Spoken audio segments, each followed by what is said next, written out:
Got my 2024 921 Elite Phoenix here with a pretty awesome X2 Power battery setup that I wanted to go over. This is what I think is probably the most reliable tournament battery setup you can have. We have redundancies on redundancies, and I'm going to show you guys how we have this set up. Kick things off, we got our favorite battery for what I would call the boat, and that is our X2 Power Group 31 AGM. That battery runs our power poles, our motor, our live well, and the boat system being our control pads, all the standard 12-volt accessories outside of the graphs. We also have, paired with that, our SonarPros standalone lithium kit, which allows me to dictate whether the electronics run off of that AGM or our standalone lithium. So the next battery in the system is the X2 Power 125 amp hour Bluetooth lithium. It's what runs all 6 graphs on this boat, along with the 3 live imaging transducers and a Mega 360. That's all paired again with the SonarPros standalone lithium kit, which gives us on-the-run charging and a simple charging pass-through, along with the dedicated switch that dictates which battery it runs off of. Next in the system that we have is twin 36 volt 40 amp hour X2 lithiums that are the Bluetooth models as well. And what's really slick about that system is over there,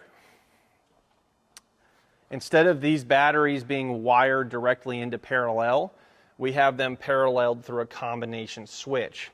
So in the event one of those X2s for whatever reason didn't get charged or had some sort of failure, I can tell the trolling motor system to either run off both batteries or battery 1 or battery 2.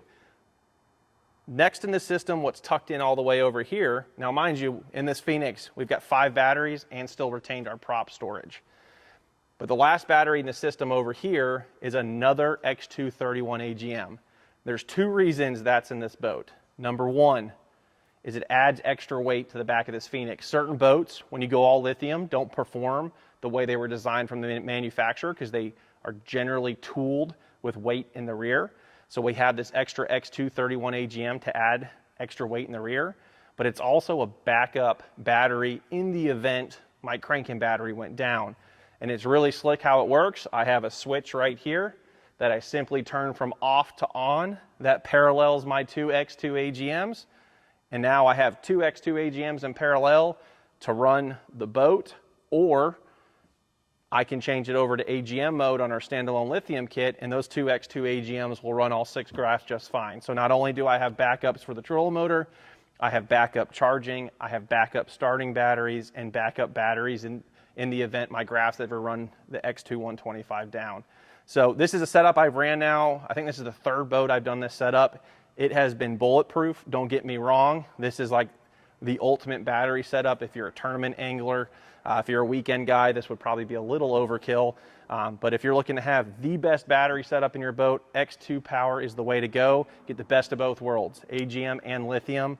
And I'll tell you what, I don't have power issues in this boat. The graphs run the way they're supposed to, and this Yamaha always cranks on the water.